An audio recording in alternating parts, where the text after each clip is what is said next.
Hello everyone and welcome back to a brand new video of Fox Flicks on the Game Theaters. Apparently, we have been lied to in Bendy and the Dog Revival. Let's see what MatPat found out about this so-called lie and see what he's talking about. Joey, what is this place? The studio?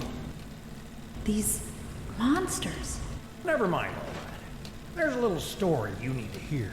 You ready? Here we go. Hello, Internet! Welcome go. to Game Theory! This studio is a monument to choosing the wrong road. Now, whether it was built for revenge or regret, I don't know.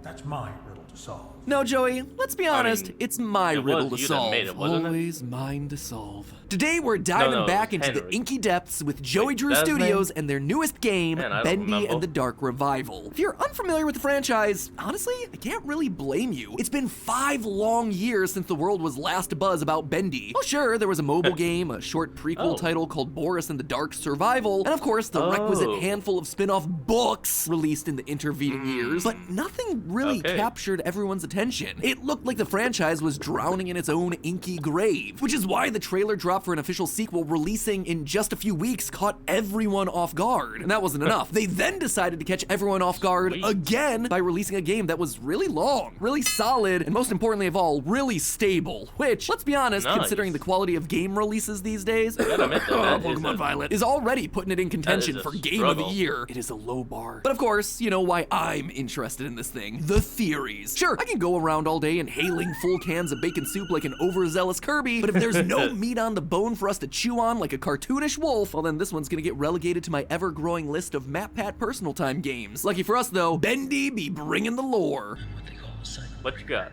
Once upon a time, I knew how to start the cycle over, and when that happens, everything begins again. A lot That's of Henry, lore. I From think. what I gather, it exists in parallel with the outside world. But If that's not his name, I don't remember. We'll probably hear A it. lot. It just keeps coming. Lore that I think is a complete lie. A lie that I plan Turn on on the exposing lore today. machine. Open your eyes and look around you. None of this makes sense.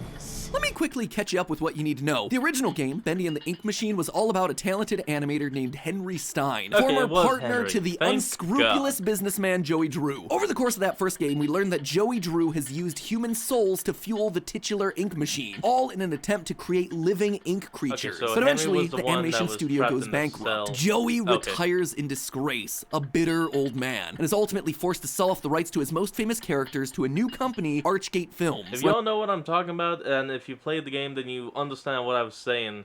And by Henry is the one that's trapped in the cell, and Jerry is the one with the lantern. Okay. It's been a little bit. My brain's just trying to recalibrate everything. Let's just keep going on. Don't say shit. Run by Joey's old friend, Nathan Arch. And that's where this new game picks up. In Bendy and the Dark Revival, we play as Audrey, a young animator for Archgate who gets brought into the ink world by the clearly evil janitor Wilson. You're working late tonight. A pretty girl like you shouldn't be wandering around all by yourself. Mind if I step in? Seriously, this man is a walking, talking HR violation. They couldn't have made him he any more is. dastardly if they had given him a black cape and a curly mustache. Anyway, the rest of the game is then spent with Audrey trying to find her way back home, all while avoiding both Wilson's army and the demonic ink demon himself, a monstrous, bloodthirsty form of Bendy that kills on contact. Or, at least that would have been what the game was all about, had it not been for the surprise cameo of a familiar face in Chapter 3. Who are you? Don't you know me? Take a good look. Jerry Joey Drew? In the flesh. At a couple of points I'm not throughout the saying game, that we name. encounter an inky Joey version of Joey Drew Drew. himself, There or at we least go. an embodiment of his memories, who sits us down to take us through a literal slideshow of the game's lore. Where are we? Very old place, full of memory. There's a little story you need to hear. Once upon a time, Audrey, there was a bitter old man. All right, well, it doesn't get much more straightforward than that. As part of the presentation, he tells us that the Henry we played as in the first game wasn't Henry at all, but rather an Kind of inky obvious. recreation that Joey made after the real Henry left the studio. Why would he do such a weird thing? Well, he wanted to torture Henry, get his stress out, kind of like a Payback. sepia-toned voodoo doll. In his anger, Joey used an evil machine to create another world. A world made of paper, And ink. where he'd torment his own version of Henry forevermore. He felt betrayed by Henry, so as a totally healthy way of dealing with his anger and jealousy, he created this inky prison in order to punish anyone who ever crossed him. The world that we've been playing through in both of these games, simply known as the Cycle. Eventually, Allison Pendle, the second voice of Alice Angel from the first game, comes into Joey's life and makes him realize that he can be a good person. She didn't visit often, but when she did, she saw something good in Joey no one else could. The light he including needed. himself. Through their friendship, he began to see the world with better eyes. So, out of kindness, he creates a version of Alice Angel in the Cycle to help Henry survive. Meanwhile, in the real world, And Joey boom, is also that's busy what we meet in creating chapter Audrey 4. out of the ink to become his perfect daughter. That's right, the character that we've been playing as for the entire game is none other than Audrey Drew, a human made out of living ink. Joey finally did what he set out to do, creating the perfect of life flesh, from just a pencil born and a of dream. Just a pencil and a dream. This isn't enough. You have to have heart.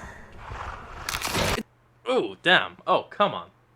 And we're back. It's a nice story, and certainly a wholesome character arc for our dear old Joey Drew, but call me suspicious whenever a game literally sits me down and spells out the lore for me. I mean, the original game was practically built around theories. What we have done is left it up to the community. So if you play the game and your name is Matt Pat and you like to theorize, there's a chance you're going to figure things out and actually be able to understand what we're talking about. And also, let's just I like take a how minute they to look called at him who's out. info dumping this lore on us. The living embodiment of Joey Drew's memories. Oh sure, he might seem all nice and folksy, but remember, this is a guy who has never been trustworthy. On company records, Bendy is listed as his creation despite the fact that Henry created him. He also lied to his employees when the company was about to go out of business. The idea that the company is in some form of financial difficulty is untrue, and a slanderous lie against it. Even his close Come friend on, Nathan man. Arch Anyone said in can the see book it. The Illusion of Living, quote, Joey is so good at storytelling that even when he tells you it's not real, you can forget a moment later. I mean, this is a guy who is so jealous and bitter that he literally creates an endless torture chamber for his former business partner. And we're expected to trust his version of events? Events that make him seem like some sort of benevolent family man? No, I don't think so. So I started to dig around in Joey's story. And let me tell you, there's evidence Yeah, hidden dig all around that around the ink. cycle proving that Joey's version of events is a lie. A lie that throws into question Okay, so everything that this we is know the about the lie he main was character, talking about. Audrey. The true story of Bendy and the Dark Revival is one that Joey doesn't want you to know about. So grab yourself a pencil, a dream, and probably something to write on too. Just try not to get any corrupted ink on the carpets, alright? Just got them all washed. Speaking of things that you can wash, this is your final reminder that Theoryware holiday merch is available right now. And you have got to order it in the next few days if you hope to get it before the holiday. There. Last thing you want is to live with the regrets of actions you didn't take, because then you're gonna fund yourself an ink machine to create a cyclical torture chamber where you live out the regrets of all those past actions, and the next thing you know, you're starring in an indie horror game and it's spinning off into a series of books, and no one is gonna appreciate mean, those books. Just saying. So with the game save you yourself get the famous trouble, and order money if you're interested. and all Alright, that. back to Bendy. Let's start by disproving what Joey Drew tells us, starting with the timeline of events. Joey claims that Allison Pendle walked into his life and changed everything, giving him a new lease on life and in turn prompting him to help Henry within the cycle. Except we know that that can't be true. The dates don't line up. Allison joined Oh, Joey Drew yeah. Studios sometime in the 1930s. That means that the cycle would have been created prior to that date. Why is that a problem? Well, it's because we have evidence that shows Henry begins his cycle in 1963. This is Oh, thanks to a letter yeah. that we get right at the start of Bendy and the Ink Machine, inviting Henry back to the studio 30 years after he left the company, which Oh, thanks to the boy. employee handbook we know was 1930. There's also a calendar in That's Joey's apartment at right. the end of chapter 5 in Bendy and the Ink Machine that shows the exact date to be August 31st, 1963. Now, there's speculation out there about whether Joey's apartment and right. old Joey here in the ending of that game are meant to be part of Henry's cycle, aka part of the fake world that was made by Joey. But even if it is fake, why would you include a calendar from some random date in the future? Just doesn't make a whole lot of mean- sense. Speaking of things that don't add up, what about Allison Background Angel? info? Joey is pretty vague about her Well, no, creation, but he background leads us to believe that decoration. she was created purely from ink, inspired by Allison Pendle, but not made from Allison Pendle. Except here's the thing, Joey and Allison break off their relationship in 1946. He fires her after she sides with her future husband and gent engineer, Thomas. Joey does keep in touch with Allison, as we see from the letter in his Okay. apartment, but he burnt that bridge. She is no longer an angel to him, or even really a friend. So why would he then make an angel to help Henry in the 1960s that was just inspired by her? It doesn't make sense based on the timeline. I suspect that Allison Angel's creation was meant to punish her as well. That instead of her being just an ink creation, he took the original Allison Pendle and used her soul to create Allison Angel. Now he's able to torture her for all eternity, just like he did with Henry. Joey is no hero. He never was a hero. He didn't have a change of heart. It's all about public image, just like we saw in one of the tapes from the first game. I believe there's something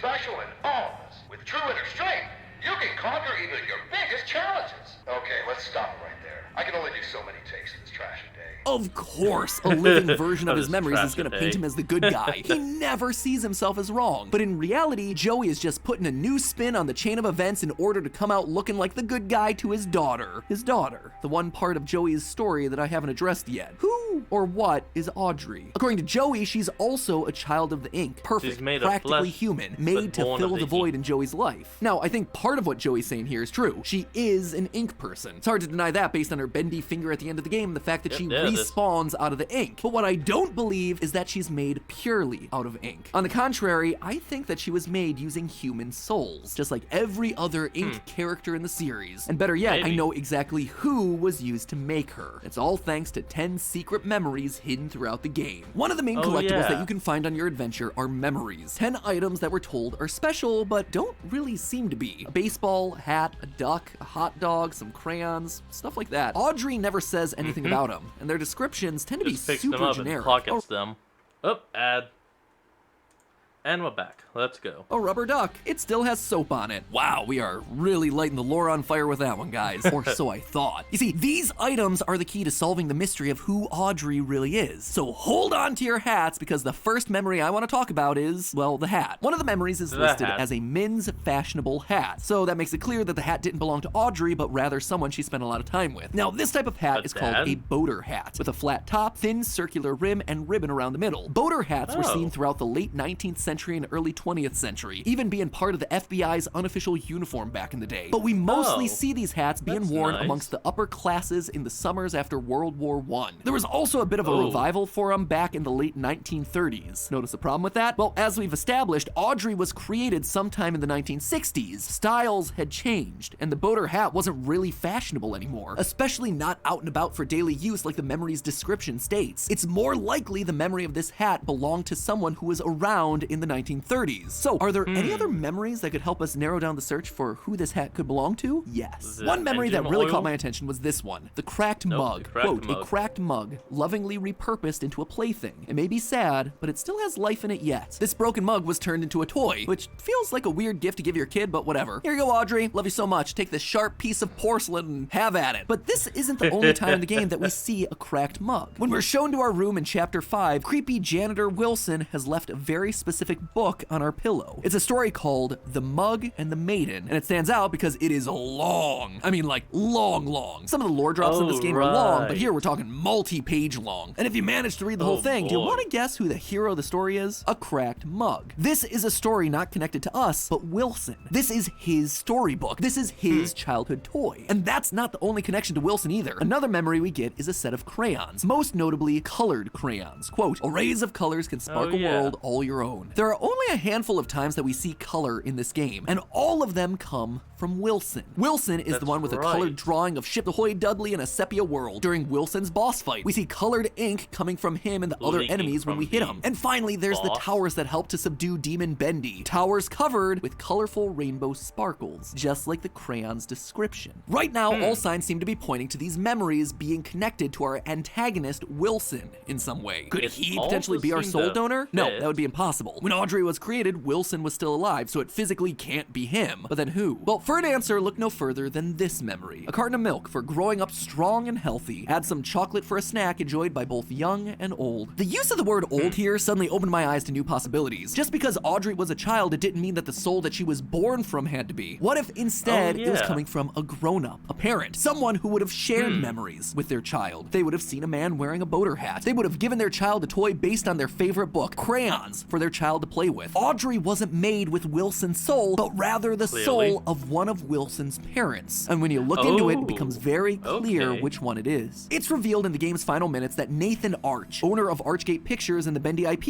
is Wilson's father. As of 9 o'clock this morning, yeah, Bendy and all kinda his little literally says cartoon it. friends now belong to me. This acquisition, according to an article on the Joey Drew Studio Archives, took place in 1972, only a year before the events of the Dark Revival. So the timeline for Nathan being the soul okay. donor doesn't add up. He was still alive at the time. But you know who wasn't? Wilson's mother. In the spin-off title Boris and the Dark Survival, we get this clip from Joey Drew to Nathan Arch. Hope this reaches you in South America. You and Tessa, enjoy your vacation. Tessa Arch, wife to Nathan and mother to Wilson. She looked after Wilson. She would have seen her husband Nathan wearing that boater hat out and about in the 1930s or earlier. She would have given her son a cracked mug and a set of crayons. These are her memories. Yeah, The one that it's puts it all starting to make together sense is now. this. The final memory that you collect. A simple hot dog. Seems like nothing much, right? Wrong. In that same I mean, it area is of just a Wilson's hot lab, dog. you can find an audio recording from Nathan that says this. I think I'll go home early today. Maybe I'll even pick up a hot dog for Tessa. He brought a hot dog home for Tessa. Oh. That was a memory that they shared. A memory that Audrey now shares. In short, when Wilson's trying to kill you at the end of the game, what he's really doing, unintentionally, is trying to kill his own mother. Talk about your awkward Oedipus complex, right? In I the mean, end, yeah, this is Joey Drew awkward as turned to hell. Nathan, his close friend during the financial collapse of his company. It's been quite a struggle to put this into words, Nathan. Truth is, well, the studio is coming up a little short. If you could lend us the amount I mentioned in my last letter, it would be a big help to me. But inevitably, this never came to pass. Nathan didn't Yeah, help. he Joey was- Drew he Studios turned fell a into blind bankruptcy, and eye. Nathan picked the company's bones dry. Betrayed once again by someone that he thought was his friend, Joey, in true Joey fashion, did like he did with Henry and Allison before. He threw Tessa Arch into the machine. He turned her into ink. He would tear the Arch family apart in order to create a family of his own. He used Tessa's soul to create Yeah. Audrey, and then he created a cover story to hide all of his misdeeds. A story that framed him as the good guy. Except now, Yeah, we know he's the not truth. a Once a good guy. shyster, always a shyster. Whether you're made of ink or flesh. And see guys, this is why you can't have friends in the entertainment business. But hey, that's especially just if you a throw them theory. into the A frickin' game ink. theory. Thanks for watching. And once again, this is your last reminder to This is the last reminder that I'm gonna say. Sorry, that was a joke. But thank you all for joining me in today's video. I want you all to remember to like, comment, and subscribe for more. Down in the description will be a link to the original video. So remember to support the original creator and all he does. And I'll see all of you folks next time when we flick on. Peace out.